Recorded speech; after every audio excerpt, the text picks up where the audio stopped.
আজকের এই চিকেনের রেসিপিটা এত বেশি মজার হয়, খুবই বেসিক কিছু মশলা দিয়ে রান্না করেছি। দুর্দান্ত লাগে খেতে, ভাত পোলাও বা রুটির সাথে অসাধারণ লাগবে।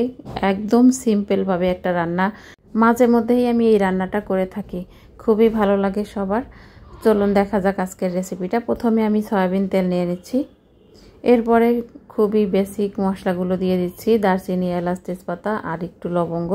তারপরে বেশ কিছুটা পেঁয়াজ কুচি দিয়ে আর একটা বড় সাইজের টমেটো কেটে তারপর আমি এটা খুব একটু ভালো করে ভেজে নিচ্ছি। আর নরম হয়ে আসা পর্যন্ত ভাজলেই হয়ে যাবে, ব্রাউন কালারের প্রয়োজন নাই। এরপরে চিকেনগুলো দিয়ে দিচ্ছি।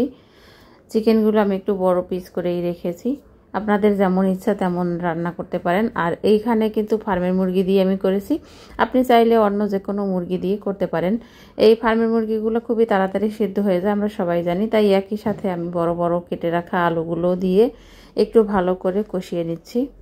এই পর্যায়ে সব কিছু কিন্তু আমি তেলের উপরেই ভালো করে ভেজে নিচ্ছি। 4-5 মিনিট ভাজার পরে আমি আদা রসুন বাটা দিয়ে দিচ্ছি। আর এরপরে হলুদের গুঁড়া, ধনিয়া গুঁড়া দিয়ে দিচ্ছি আর জিরার গুঁড়া। তবে ধনিয়ার গুঁড়া একটু অল্প দিয়ে দিচ্ছি আর জিরার গুঁড়া একটু বেশি দিয়ে দিচ্ছি।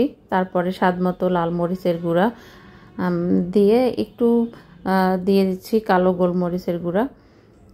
এরপরে একটু ভালো করে কষিয়ে নিচ্ছি। এ পর্যায়ে আপনি লবণ অ্যাড করতে পারেন।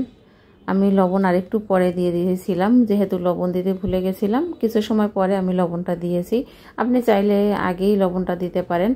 এখন একটু ভালো করে কষিয়ে নিচ্ছি এই তেলের উপর এই সমস্ত মশলাগুলো। কিছু সময় কষানো হয়ে গেলে তারপরে আমি অল্প একটু গরম পানি দিয়ে আবারও খুব ভালো করে মাংসটা কষিয়ে নেব।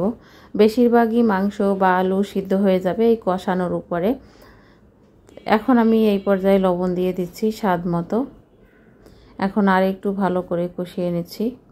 এই কষানোর উপরেই কিন্তু চিকেনটা প্রায় 80% সিদ্ধ হয়ে যাবে, তাহলেই খেতে দারুণ লাগবে। আর কষানো ভালোভাবে না হলে কিন্তু চিকেনটা সেরকম আশানুরূপ মজা হবে না। এরপরে আমি গরম পানি দিয়ে দিচ্ছি রান্নার জন্য। রান্নার ক্ষেত্রে যদি আপনি গরম পানি ইউজ করেন তাহলে অনেক বেশি মজা হবে প্রত্যেকটা রান্নায়। চিকেনের এই রান্নাটা স্পেশালি ব্যাচেলাররাও করতে পারেন, যাদের হাতে সময় কম থাকে তাদের জন্য খুবই স্পেশাল। এরপরে আমি ঢাকনা দিয়ে রান্নাটা কমপ্লিট করে নিলাম।